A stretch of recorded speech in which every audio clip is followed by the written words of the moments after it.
तो hey guys, मेरा नाम है अभिमन्यु और आप देख रहे हैं मसल इंजीनियर।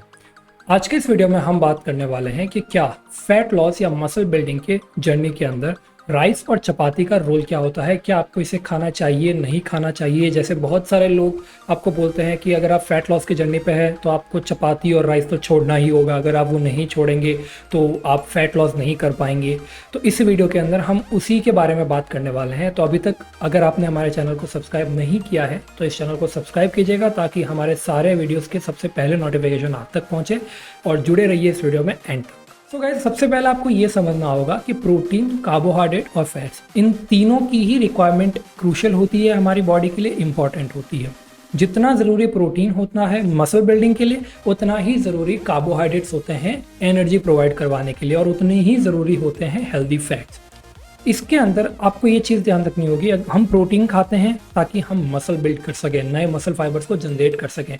इसीलिए कार्बोहाइड्रेट्स भी ज़रूरी होती हैं, क्योंकि जब भी हम कोई बेसिक एक्टिविटी करते हैं लाइक वर्कआउट करना, जो कि सबसे मेजर एक्टिविटी होती है अगर आप फैट लॉस या मसल बिल्डिंग कर रहे हैं, तो उसके अंदर हमें फास्ट एक्टिंग एनर्जी का सोर्स चाहिए। और हमारी बॉडी में जो फास्ट एक्टिंग एनर्जी सोर्स होता है, जो हमें जल्दी से एनर्जी प्रोवाइड करवा सके, वो होता है ग्लाइकोजन, जो कि हमें कार्बोहाइड्रेट से मिलता है। इसलिए हम कार्बोहाइड्रेट को हमारी डाइट से अलग नहीं कर सकते। उसके अलावा जो हमारी बॉडी की वाइटल ऑर्गन्स की जो एनर्जी होती है, यानी कि हमारे ब्रेन की या हमारे आई साइट की या हमारे अंदर जितने भी फंक्शंस होते हैं उनको वर्क, या हमारे बोन जॉइंट्स की, उन सभी के लिए हमें हेल्दी फैट से मिलने वाली एनर्जी पर रिलाय रहना पड़ता है। तो इसके लिए ये चीज़ सोचना भूल जाइए कि अगर आप फैट लॉस की जर्नी पे हैं तो सिर्फ उबला हुआ खाना खाने से या सिर्फ वेजिटेबल खाने से या सिर्फ जूस पीने से आप फैट लॉस कर सकेंगे। और अगर आपने चपाती ऐड कर दी या अगर आपने राइस ऐड कर दिया तो आपका फैट लॉस का जर्नी कंप्लीट नहीं होगा और आप उल्टा फैट गेन कर लेंगे। ऐसा बिल्कुल नहीं होता है। तो गाइस, इसके अंदर हम वापस आते हैं हमारे टॉपिक के ऊपर, जो कि है राइस और चपाती। इन दोनों के अंदर आपको ये समझना होगा कि यहाँ पे हम कंपेयर कर रहे हैं वाइट राइस और चपाती को, जो कि व्हीट से, गेहूं से बनती है। तो यहाँ पे अगर इन दोनों का कंपैरिजन करें, जो मेजर डिफरेंस होते हैं वो होते हैं कि चपाती के अंदर सोडियम की क्वांटिटी थोड़ी सी ज़्यादा होती है कंपैरेटिवली राइस के। ये पहला डिफरेंस है।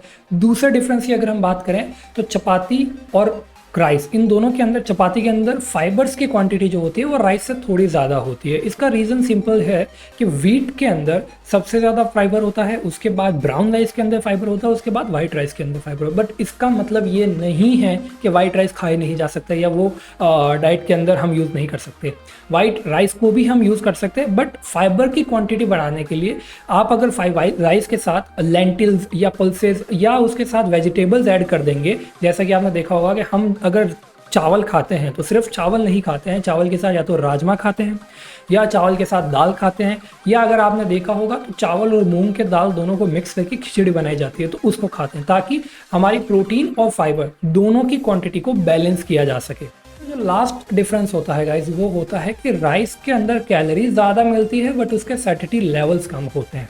अब सैटिटी लेवल्स का मैंने आपको पहले बता रखा है कि ऐसे फूड जो आपको जल्दी फुल फील करवाते हैं, क्योंकि उनके अंदर फाइबर ज़्यादा होते हैं या वो प्रोटीन रिच होते हैं या उनके अंदर हेल्दी फैट ज़्यादा होते हैं, जिससे बॉडी को उनको ब्रेक डाउन करने में ज़्यादा टाइम लगता है। इसलिए आपको जो भूख होती है वो भी जल्दी नहीं लगती है। अगर हम इसी का कंपेरिजन चपाती से करें तो क्योंकि उसके अंदर फाइबर ज़्यादा है तो उसके सैटिटी लेवल्स भी ज़्यादा होते हैं। गाइज, लास्ट में मैं यही पॉइंट ऐड करना चाहूँगा कि हमारे से पहले, यानी कि हमारे जो बड़े बुजुर्ग हुआ करते थे, उनका स्टेमिना जब वो हमारी एज के हुआ करते थे तो हमसे कहीं गुना ज़्यादा हुआ करता था। उसका रीज़न यही था, उस समय वो कैलकुलेटर लेके या किसी भी टाइप का कॉपी पेन लेके एक एक मैक्रोज ब्रेक डाउन नहीं किया करते थे।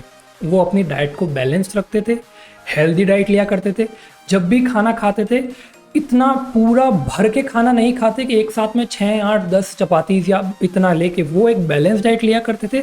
अपनी डाइट में उनकी हर पोर्शन हुआ करता था, सैलड भी लेना, वेजिटेबल्स भी लेना और उसके साथ चपाती या राइस भी कंज्यूम करना। तो इसीलिए आज के टाइम में काफ़ी लोग अवेयर हो रहे हैं, उनको मसल बिल्डिंग और फिटनेस में भी डिफरेंस समझ में आ रहा है।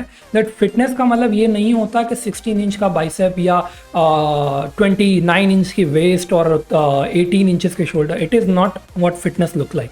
फिटनेस मीन्स कि आप कोई भी एक्टिविटी जो आप कर रहे हैं वो आप उसको एफिशिएंटली कर सकें, आप उसमें थकावट ना हो, या आप अपनी बेसिक BMI के अंदर अपनी बॉडी को मेंटेन कर सकें। एट लास्ट आपको यही चीज़ ध्यान रखनी चाहिए that fitness is not that much hard जितना कि इंडस्ट्री या इस इंडस्ट्री के अंदर जो मार्केटिंग गीक्स हैं वो इसको दिखाते हैं। तो गाइज आज के वीडियो में इतना ही। अगर आपको ये वीडियो पसंद आया तो इस वीडियो को ज़रूर लाइक करें, इस चैनल को सब्सक्राइब करना ना भूलिएगा। मिलते हैं नेक्स्ट वीडियो में, तब तक के लिए goodbye and take care.